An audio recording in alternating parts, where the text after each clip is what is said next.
Hello and welcome to Active Tameside's annual report for 2022. My name is Councillor Denise Ward and I am Chair of Active Tameside. Last year I stood here and expressed what a difficult year 2021 had been, but as usual in adversity, Active Tameside continued to deliver great outcomes, be they commercial or health related. Active Tameside, working closely with key stakeholders, could and should be a bigger part of the answer. I will now hand over to our Chief Executive, Chris Rushton, who will outline how the sector is pivoting from orthodox leisure provisions to the delivery of health and social outcomes, and Active Tameside's status as an exemplar trust in this regard. In concluding last year's annual report, I shared my concerns around utilities inflation in particular and the associated impact on deteriorating levels of disposable income. Levels of disposable income underpin the viability or otherwise of businesses like Active Tameside, which supplies goods and services to consumers who have a choice in a competitive market. However, such is the acute nature of the current cost of living crisis, it's increasingly the case that consumer choice is orientated around heating or eating, as opposed to which gym or attraction, for instance. Perversely, whilst trading conditions are tough and getting tougher, the commissioned services we deliver on behalf of the council and other stakeholders are struggling to cope with increasing demand. It's this paradox which makes Active Tameside a bigger part of the answer. Even at the most basic level, Active Tameside centres, like the borough's libraries, will become warm places over the winter for those who simply cannot afford to heat their homes. Nevertheless, once again, Active Tameside hit budget for the financial year 2021-22 on the back of commercial trading revenues, which had effectively returned to pre-pandemic levels and in some cases exceeded them. The orthodox budget narrative is predicated on hitting the bottom line. That is to say, the difference between total revenue and total expenditure, with viability a function of cash flow during the course of any given budget timeframe. P&L metrics do not, however, shine a light on the human stories which imbue the Active Tameside narrative. These stories can only be encapsulated within a social return on investment framework.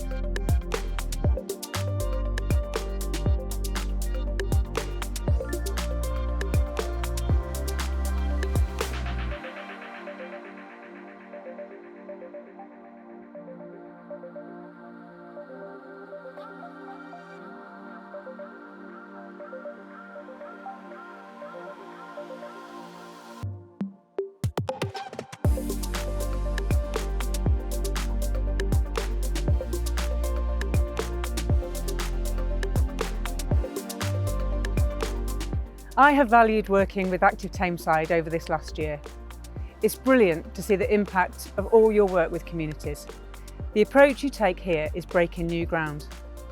You navigate challenging contexts with vision, hope and aspiration. The approach that's been developed here over many years is having a ripple effect way beyond Tameside's boundaries. And that's thanks to your willingness to support others, to share learning. The model is one that others can aspire to. You are a beacon of best practice. You remained open during the pandemic because you provide essential services to those in the community who need it most.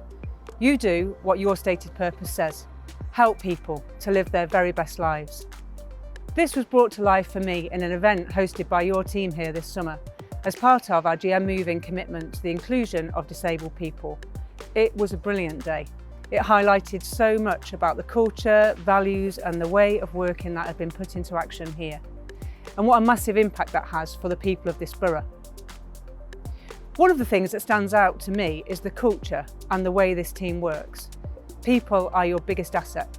They are the most important piece of the jigsaw when it comes to working with and for people and communities. You listen, respond, build trusted relationships and provide excellent services, all within a culture of learning and improvement. That's something that I have noticed here. The way that Active Tameside colleagues work is important as part of a collective approach of GM Active. As a network of partners covering the whole of Greater Manchester, you all play a vital role in the GM Moving ambition of active lives for all. You learn together and transform approaches to leadership and service delivery.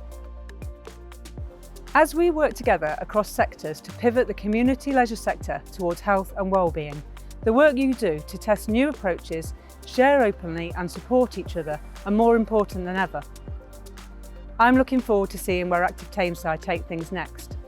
And I know that this team will carry on breaking new and exciting ground. I'm looking forward to coming back to use your meeting space, enjoy this rooftop garden and even play Hyperbole very soon. Thanks for all you do to support active lives as part of the GM Moving Movement for Movement. You are supporting health, wellbeing, social connection and strong communities across Tameside. Thank you. Fuel for Fun is a holiday activity fund. It's a partnership between Active Tameside and Tameside Council. On average, over the summer, we're delivering about 1,000 boxes a week. In the boxes, they'll get fresh food, they'll get the ambient and they'll get fresh meat. They'll also get a menu card in with it, so they've got a step-by-step guide on how to cook the meals. People are great that work here. There's a great team ethos that we all have to work together to prepare the boxes from start to finish, offloading the vans to getting this food parcel out to a particular individual. It's just a great team effort to get it from A to Z.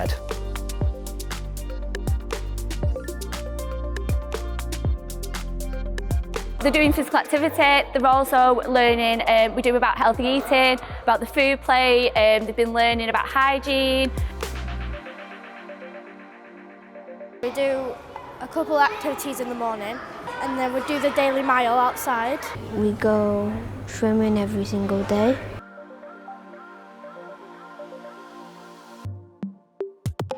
Fuel for Fun is a great place to go because you get more friends there and you have a lot of fun.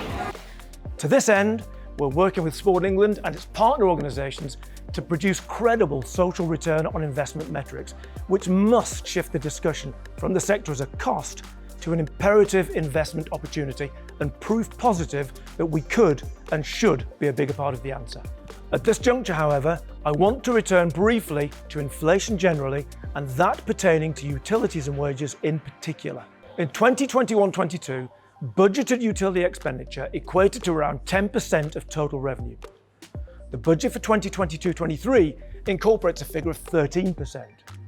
Current projections suggest that this figure could rise to as much as 18% in 2023-24, an increase of around £1.45 million over a 2-year period, during which time consumer spending power has diminished. Turning to wages, some 50% of Active Tameside employees earn the national minimum or living wage. During the course of the last 4 years, these rates have increased by some 30%. This scenario shines a light on the disproportionate exposure of the built estate to cost pressures which are not congruent with the price increases which would be necessary to maintain the status quo.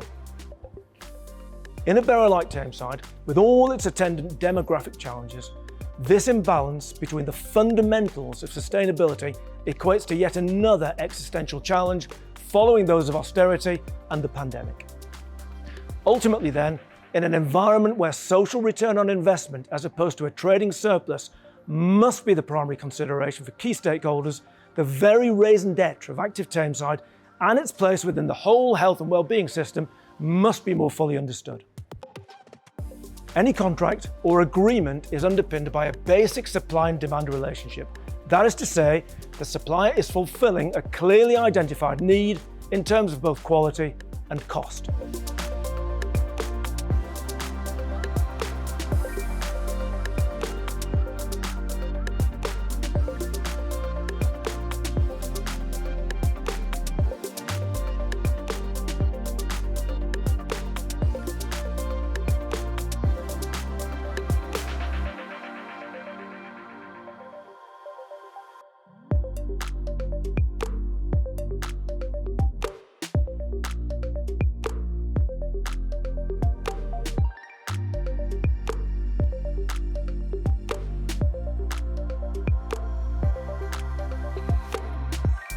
It was hugely gratifying to be granted a 2-year extension to our contract and leases by the council in the summer of this year.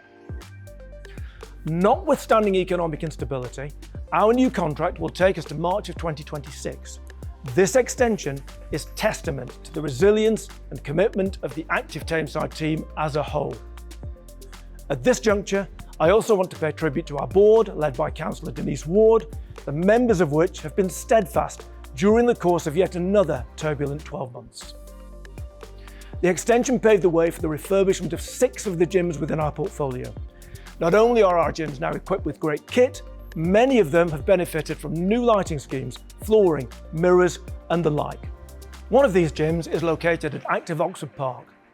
Active Oxford Park will be fully reopened following its closure during the pandemic as a community hub, and will incorporate new features such as a community kitchen and sensory space, thus replicating and building on the success of Active Medlock. Active Oxford Park will also incorporate our 3rd community cafe, which will be predicated on an honesty box offer. Meanwhile, at the Wellness Centre in Denton, a revolutionary outdoor space was launched on the roof, incorporating 4 zones of graduated equipment from a sensory garden to military-grade racking.